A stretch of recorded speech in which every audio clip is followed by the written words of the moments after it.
కీలకమైన పదవిని అతన్ని తీసేశారు. ఆ తీసేసిన తర్వాత అతను సుప్రీంకోర్టులో ఛాలెంజ్ చేశాడు దాని మీద. సుప్రీంకోర్టు కూడా హైకోర్టు చెప్తుంది కరెక్టే, మీరు దాచడం కరెక్టే కదా అని తోసిపుచ్చింది. అంటే ఇప్పుడు ఈయన అనుభవించేది పార్టీ పదవా, లీగల్ సెల్ అధ్యక్షుడు అనేది వైసీపీ లీగల్ సెల్ కా ఈయన అన్నది? లేదు, ఇప్పుడు మామూలుగా లాయరు అంతే, మామూలుగా వైసీపీ లీగల్ సెల్ ఏదో ఉందని కూడా అదే పోస్ట్ ఉంటాయి అంతే.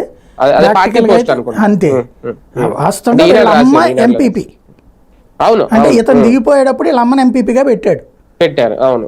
తర్వాత ఇప్పుడు ఇతను మళ్ళీ ఇతను ఎంపీటీసీ అయి ఉంటాడు, ఎందుకంటే ఎంపీపీగా ఇంత ముందు చేశాడంటే ఎంపీటీసీ అయి ఉంటాడు కదా, దానికి కూడా రాజీనామా చేసి ఉంటాడు ఆ పోస్ట్ కోసం.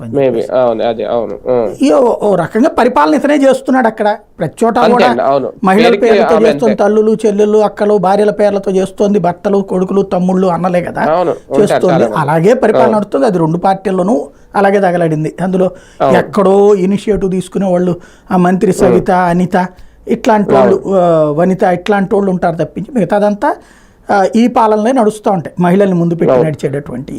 అందులో భాగంగా చేస్తున్నాడు. అక్కడ తెలుగుదేశం వాళ్ళు ట్రాప్ చేశారు తెలివిగా ఇతన్ని. ఏంటి అంటే ఇప్పుడు రాష్ట్రంలో ప్రతి చోట్ల కూడా ఎంపీపీల అందరూ దాదాపుగా 100కి 98 మంది వీళ్ళే ఉన్నారు, వైఎస్ఆర్ కాంగ్రెస్ పార్టీ వాళ్ళే గెలిచారు. దాంతో అక్కడ నిధులు